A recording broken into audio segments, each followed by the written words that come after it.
কিন্তু বিদায় জানাতে হয়। সুযোগ ছিল হিটম্যানের, নকটা বের করতে পারেনি। গ্রেনেড যাবে, মলিতে কিন্তু ফিনিশ আউট হতে পারে টাইটানের গায়ে।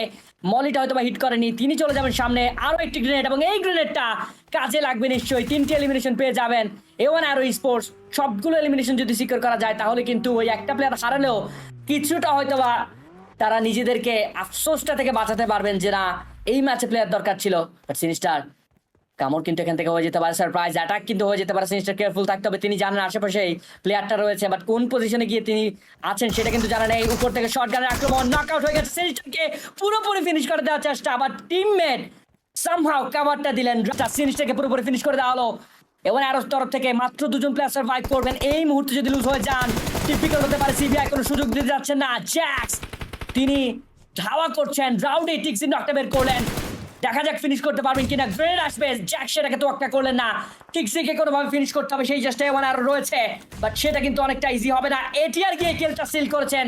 A1 অ্যারোকে এখান থেকে তাদেরকে বুড়ো আঙ্গুল দেখিয়ে কিল কিন্তু নিয়ে ফেললেন। হিটম্যান ট্রাই করছেন যথেষ্ট রাফিকে টেক ডাউন করার। টেবিল টপারদের এগেইনস্টে ফাইট করছে এই মুহূর্তে সিবিআই। তারা কি হতে পারবেন জায়ান্ট স্লেয়ার? হিটম্যান চমৎকার ভাবে একটা শট কানেক্ট করে ফেলেছিলেন। নকটা বের করবার পর আবারও সরে যেতে হবে। টিটিনা সাইড থেকে আসছেন Rafi, fighting for his life. অন্যদিকে হিটম্যান তিনিও কিন্তু হিল আপ করে নেওয়ার চেষ্টা করবেন। রাউডি বিগ ম্যাচ প্লেয়ার, গতকালকে দুর্দান্ত খেলেছেন। আবারও কি পারবেন তার দলকে জয়ের লক্ষ্যে আরো একটু সামনের দিকে নিয়ে যেতে? দেখা যাক।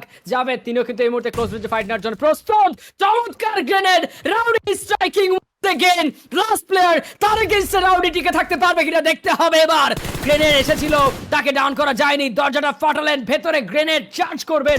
সেখান থেকে নক করার আগেই জাভেদের জায়গার পরিবর্তন হয় কিনা সেটাও দেখতে হবে। মোলোটোভ আগে থেকে করা ছিল, জাভেদ কিছুটা ড্যামেজ কিন্তু আগে রিসিভ করেছেন। ভেতরে ঢুকে ক্লোজ রেঞ্জে ফাইট নেওয়ার জন্য প্রস্তুত থাকবেন রাউডি।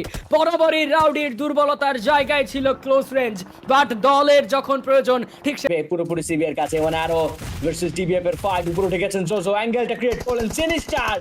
প্রথম নকটা তার কাছ থেকে এসে এলিমিনেশন সিকিউর হবে। 2জন প্লেয়ার ভেতরে গ্রেনেড করা হবে, একটুর জন্য মিস আউট হয়ে গেল, বাট ড্যামেজটা কিন্তু দিয়েছেন হিউজ। আরো একটা মলি করবেন তিনি, এই মলিতেই কাজের কাজটা হয়ে যেতে পারে। লিও দিকে ডাউন হয়ে যাবেন। ডিভিএফ কে এলিমিনেট যত আর্লি করতে পারবেন ততই কিন্তু A1 অ্যারো স্পোর্টস এর জন্য বেটার সিচুয়েশন থাকবে।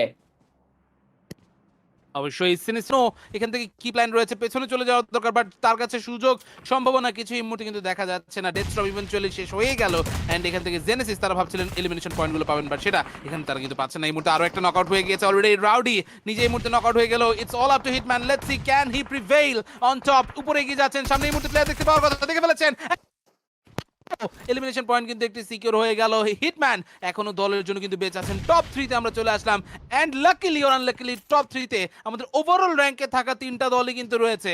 তাদের মধ্যেই কিন্তু আমরা এখান থেকে ফাইটটা দেখতে পাবো। দিন শেষে পেছনে যারা পড়ে আছেন তাদের কাছ থেকে কামব্যাকের আর কোনো সুযোগই কিন্তু নেই। ইলেকট্রো আছেন এই মুহূর্তে, ফাইট কিন্তু তারা করছেন। এবার হিটম্যানের দরকার আর কিছু ওখান না হোক, টপ 2 পজিশনটা যে করে হোক সিকিউর করা। বাকি দলগুলোর নিজেদের মধ্যে এই মুহূর্তে ফাইট হতে দিতে থাকতে হবে। স্টর্ম এক্সেট্রন will not let that happen, সেটা কিন্তু এই মুহূর্তে দেখার বিষয়। আমরা স্টিল এই মুহূর্তে ওয়েট করছি। পিছনে কিন্তু ফাইট চলার কথা, আরো উইট উইকি নজর রাখছেন, but still he was not really able to spot out anyone. Osman সাথে ফ্ল্যাশ তারা এখান থেকে কিন্তু তাকিয়ে রয়েছেন, but Hitman he is basically invisible. কোনোভাবেই কেউই তাকে এখানে কিন্তু স্পট করতে পারছে না। আমরা এখান থেকে সেই পজিশনে আছি, যা বারবার এখান থেকে জাম্প করে প্লেয়ার কিন্তু ইনফরমেশন নেওয়ার চেষ্টা করছেন। জোনে এই মুহূর্তে নেই হিটম্যান। যতগুলো স্মোক পাওয়া যায়, যতগুলো ইউটিলিটি পাওয়া যায়, সেই ইউটিলিটিগুলোকে কাজে লাগিয়ে তারপর তাদেরকে এই মুহূর্তে সামনে এগিয়ে যেতে হবে। অবশ্যই দারুণ ম্যাডনেস আইএসএফ এর এই ময়দানে। যেই 3টে টিম টপ 3 তে তারাই করবেন সার্ভাইভ। হিটম্যানের উপর আক্রমণ আসছে, গ্রেনেড থ্রো করার চেষ্টা, পারবেন কি সেখান থেকে নক বের করতে? জোন চলে আসবে, নক বের করেছেন হিটম্যান। গ্রেনেড আক্রমণ, আরো একটি নক দেখার অপেক্ষা। Hitman 1 versus 2 has been done against ATR. ATR এখান থেকে ফুলি ওয়াইপ আউট হয়ে যাবেন হয়তো বা জোনের বাইরে। হিটম্যান গিয়ে নাম্বার কিলটা নিয়েছেন। একা একজন প্লেয়ার পুরো এক্সিবিটর এগেইনস্টে সম্ভব নয় চিকেন বের করার, বাট #2 সেটা কি